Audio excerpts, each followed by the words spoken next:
So picture this. You've just had an amazing time in Old Town or maybe a super productive meeting downtown. You walk back to your car feeling great and bam, there it is. That dreaded little slip of paper tucked right under your windshield wiper. Yep, getting a parking ticket in Wichita can absolutely ruin your day in a split second. But what if I told you that dealing with it doesn't have to be this massive day-ruining hassle? Seriously, instead of standing in endless lines down at City Hall or, getting lost in those incredibly frustrating automated phone menus, you can literally handle the whole shebang in just a few clicks right from your couch.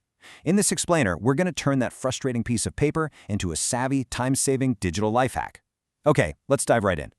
To keep us on track, here's our roadmap for today's explainer. We'll kick things off with Section 1, an intro to online payment.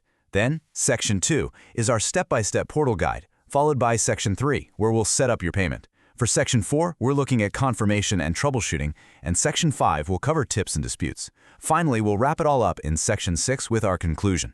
By the time we're done here, you are going to be navigating Wichita's parking systems like an absolute pro without ever having to stand in a line again. All right, Section 1, Intro to Online Payment. And our subtitle here is spot on. The clock is ticking. And let me tell you, that is no exaggeration. When you get a ticket, it is so tempting to just, shove it in your glove box and tell yourself, I'll deal with this later. But ignoring it carries some surprisingly severe consequences here in Wichita. On day 1, your ticket is issued. By day 10, if it's a city or county ticket and you haven't responded or paid, those pesky late fees start kicking in.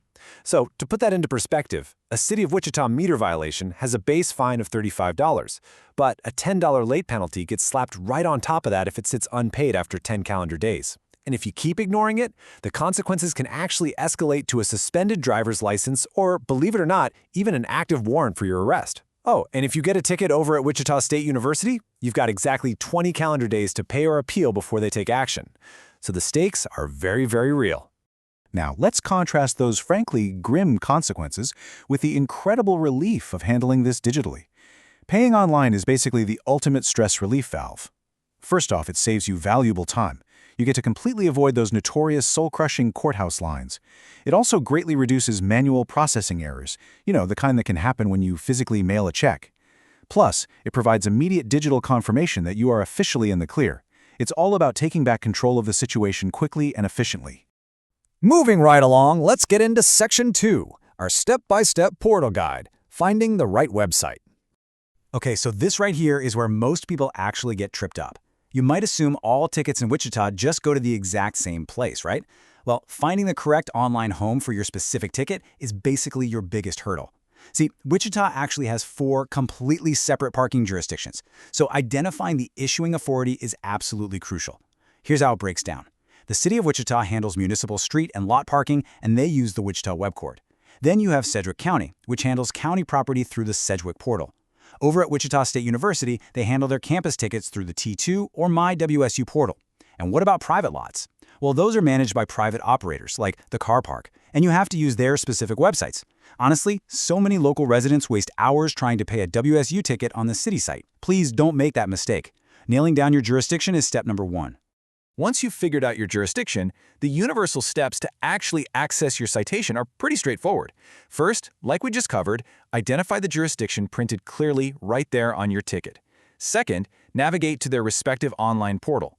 Third, carefully enter your citation or case number exactly as it appears. And fourth, this is a big one. Before you do anything else, confirm that the vehicle details and the fine amounts actually match your vehicle and your ticket. You definitely don't want to accidentally pay off someone else's fine.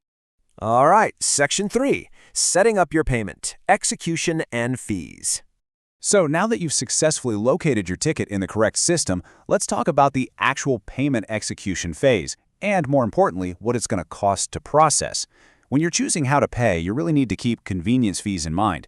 If you use a credit or debit card on the city's web court, for example, you're looking at a 5% fee with a $1 minimum.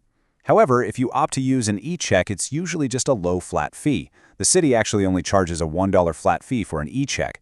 Sedgwick County also assesses a convenience fee based on a percentage of your total amount for credit cards. So taking an extra second to choose an e-check can often save you a few bucks, which definitely adds up on larger fines.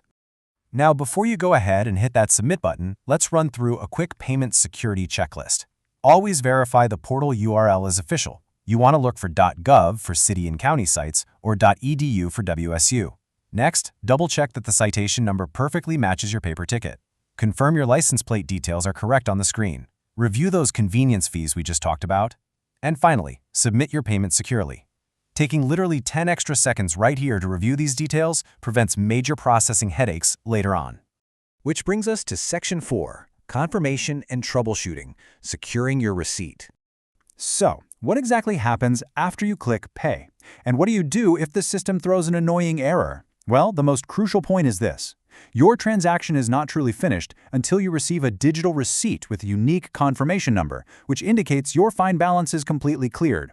So, whatever you do, do not just close the browser when you see the word processing. Wait for that confirmation number and absolutely take a screenshot or print it out for your records. If the system ever glitches out later, that specific number is your ultimate proof of payment. But wait, what if you can't even get to the payment screen in the first place? What if you're sitting there holding a paper ticket, but when you type the number into the portal, the system says it can't be found? Or worse, what if that paper ticket got smeared from the rain, or you're missing the citation number entirely and you're starting to panic? Take a deep breath, don't worry. If you find yourself in that boat, here are the exact troubleshooting steps you need to successfully recover your lost ticket information.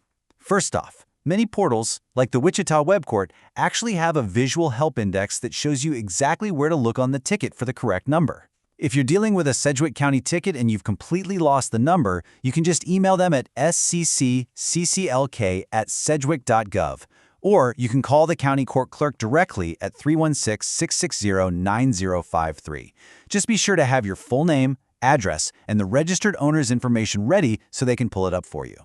Now, if you happen to be a Wichita State University student, watch out for this very specific system quirk. If you log into the portal and see your WSU citation listed there with a balance of $0, do not celebrate. I repeat, do not celebrate. It definitely doesn't mean the ticket was magically forgiven.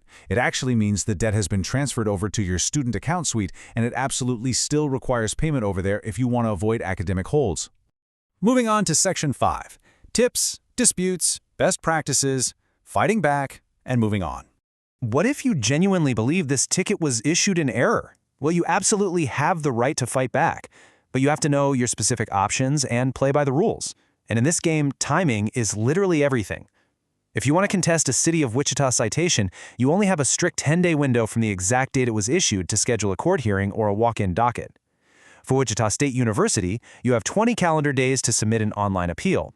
If you happen to miss these windows, your chances of successfully fighting the ticket drop significantly. If you do decide to dispute it, follow these rapid-fire best practices to build a super strong appeal. First, and this is huge, do not pay the ticket if you're appealing a city citation, because paying it usually acts as an admission of guilt and completely closes the case. Second, gather your photo evidence immediately. Third, be sure to note the exact parking zone and any details from your parking app like Park Mobile or Pay by Phone to prove you actually had an active session. And finally, always file that appeal well before the deadline. And finally, Section 6, Conclusion and Encouragement. You've got this.